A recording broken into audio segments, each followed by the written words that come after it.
Stand Up Placer was previously known as Peace for Families, so some people may know it as that name. We've been around for 38 years in Placer County. Placer County, okay. And we provide services to survivors of domestic violence, sexual assault, and human trafficking. And everything from a 55-bed safe house to 25 housing units to 2 service offices where people can come in and get crisis intervention, therapy, life skills classes, legal assistance, really any of the crisis needs that they might have. Wow. And Stand Up Placer helps people who are survivors of domestic violence, sexual assault, and human trafficking. And I'm under the impression that you must have recently added human trafficking to this. Yeah, in April, Governor Brown named 10 agencies in the state of California as human trafficking service providers, and that's through the California Office of Emergency Services, and we're one of the 10 in the state. I'm impressed. I'm also depressed. Yeah. So who are you, Jenny? Why are you involved with this? You know, my whole life I've worked with at-risk populations or families who've had some kind of trauma in them. And a lot of times I worked with younger people, I've worked with kids, I've worked in different situations. And what I've really noticed is it comes back to what's happened as far as trauma or in their family of origin, or so much is linked to even adverse childhood experiences. And a lot of that has to do with domestic violence in the home. And so I've worked in that. So excuse me for interrupting. Yes.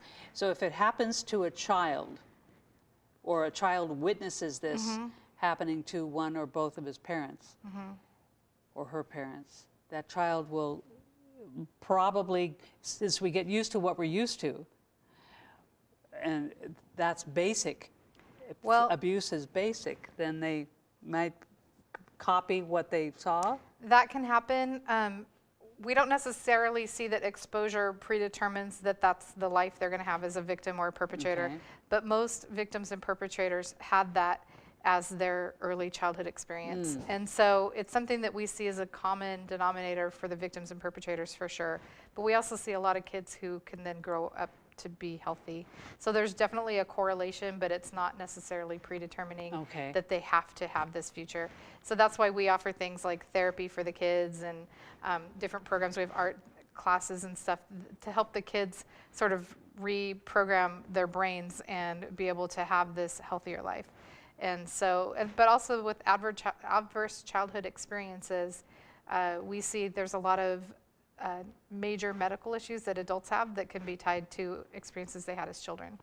And so for example? Heart disease, cancer, diabetes, a lot of things like that. There's a study called the Adverse Childhood Experiences study by the CDC and Kaiser did it together, and they linked CDC, Centers for Disease Control. Okay.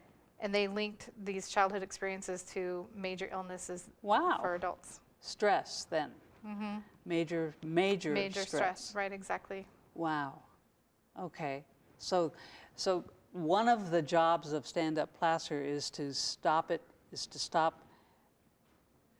prevent a child from ontogeny, phylogeny, something or other. What happens to the child happens to the adult.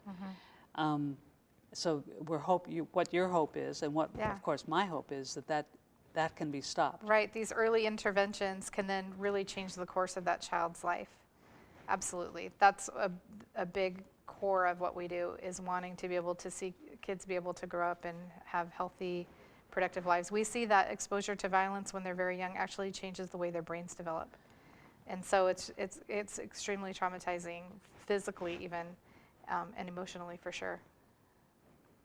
I'm thinking about not only this relatively peaceful country, I'm thinking about Afghanistan, or Uzbekistan, or Syria. Oh my God. The incidences of PTSD in children are about the same in a war country as they are for a child who grows up around domestic violence. It's about the same because they're seeing that war at home, where most kids they feel pretty safe at home. That's their sanctuary. That's their downtime, their development, their time when their brains can really explore.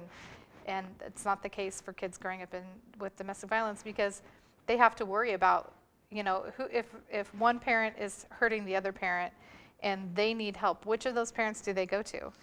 Who do they trust? The weaker person who's knocked to the ground, or the stronger person standing over them when they have a problem with homework? So like really everything about their lives is kind of wrapped up in the exposure that they're having to domestic violence. Wow. But at the same time, devil's advocate here, I'm not married to an abuser. I don't know, I'm convinced that I don't know any abusers. I'm convinced that I don't know anybody who's been abused. So how serious is this? Well, you definitely do know those people. Okay. It's 1 in 4 women, 1 in 7 men are victims of severe violence in the home. 1 in 4 women. Either domestic violence or sexual assault. And so it's really, really common. That's the severe, but according to the Center for Disease Control, if you look at emotional abuse, financial abuse, psychological abuse, it's 1 in 2. And so if you know a couple people, you know somebody who's been a victim of domestic violence. Wow. If you know 20 people, you know 10 people, chances are pretty high that you know people who've been victims of domestic violence. And I'm not unique. And you're not unique. If this is true of me, it's true of everybody, or most people. Most people know somebody who has been a victim of violence. Every time I've ever given a public speech to 40, 50 people, I'll have 5, 10 people come up to me and say it happened to them. And they'll say people didn't believe them. They'll say they tried to get help and no one listened. So one of the most important things we can do is listen and believe, and give them our crisis line number, have them reach out for help. And studies show that if the first person they tell believes them about their story of what happened, they're 88% more likely to seek further services to get help and to get safe. That's such a really high correlation. So it's just really important for us to get out everywhere, tell people, call our crisis line and get help. Okay. And again, the crisis line is, since I can imagine that 3/4, at least half of the people who are seeing this will need this sort of thing. Crisis line, 800-575-5352, or check out standupplacer.org. You said that there are several safe houses. We have one safe house in an undisclosed location. That's actually a place that has pretty high security, and it's a safe place. If somebody is in danger and they can't be at home, this is a safe place for them. And is it like a dorm with a variety of bedrooms? It has 13 bedrooms, 5 kitchens. Wow. It's a little bit like a hotel that has a large common space also. And then we also have transitional housing units and rapid rehousing units. So we have about 25. Those are just scattered throughout the county. It could be your next door neighbor. And the survivors find their own place, and then they pay 30% of their income toward the rent, and we pay the rest of the rent. We go in every week and do case management with them. We help them with financial coaching. They have access to therapy, life skills classes, support groups, and financial coaching. I don't know if I already said that, but really a wide range of things that we try to do to help them live a life of self-determination. Wow. And so I can imagine that it can be just an amazing awareness that there is something that one, at the same time, they are probably having their their television monitored, television viewing. So the solution then is to let people who are friends of those people know that there is a place to go. There are people who care, that there's a crisis line to call. Right. Yeah. So and a lot of people will stay in that violent situation longer. Any one of those, domestic violence, sexual assault, human trafficking, they stay longer because they think they don't have a safe place to go. They think that maybe they could go to a safe house for 30 days, but then what? And our safe house is 90 days, and then our housing program is 12 to 24 months. So we really make sure that they have everything they're going to need. If they leave with just the clothes on their backs, we're going to get them clothing, we're going to get them food, we're going to make sure they have a couch when they get their own place. You know, they'll have beds, they'll have towels and spatulas and, you know, whatever. And that comes Toilet from paper. Toilet paper, Yeah. right. That all of that stuff comes from donors who really care about them, who've heard their stories, who know what we do, and they say, hey, you know, I have this extra couch. I just bought new furniture. I need somewhere to donate my couch. I need to donate my old clothing, whatever. That it's things like that, people looking for a place to donate those things. We actually send it all through our thrift store, and all of our survivors can shop for free. So we don't ever just walk up to a survivor and say, here are the 4 shirts you get to wear for the next 90 days.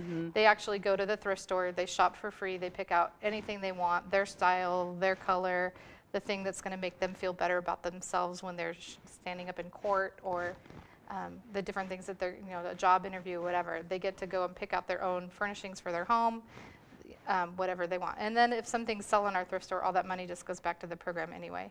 And so if anybody wants to do that, or they want to visit the thrift store and go shopping, that's in Roseville.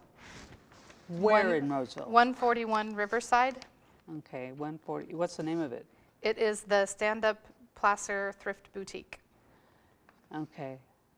Okay, I'll have to check that out. Yes. I love thrift stores. Oh, great. 141 Riverside in Roseville. Yes. Okay, okay. So what happens when, if I needed to call this 800 number, what would happen? The first thing we would do is talk about a safety plan. We'd want to find out, are you safe right now? Is it safe that you're making this phone call? Is there a way to be safer over the next 5 minutes, or the next hour, the next 24 hours? So we talk about immediately, how are you safe? And then if the person wants to leave that environment that they're in, we talk about what's a safe way to leave. They might not need to leave that environment. Maybe their ex just moved out and they're safe right now, but they need resources. They need a support group. They need education. All of those things we can do through our service offices, and even, you know, help with other kinds of resources, food, clothing, whatever. That can happen through our service offices too. So they don't have to go into our safe house to get all of those kinds of things. If they do need our safe house, then we talk to them. We'll pre-screen them. We'll tell them a safe place where we can meet them, and we just bring them and their children in. We take whoever the survivor of the violence is, whether it's male or female, and their children are welcome in our safe house. Okay. And your safe house is really anonymous. Nobody, you don't, okay. It's not indicated anywhere on your website. Right. Okay. I won't even ask what town it's in.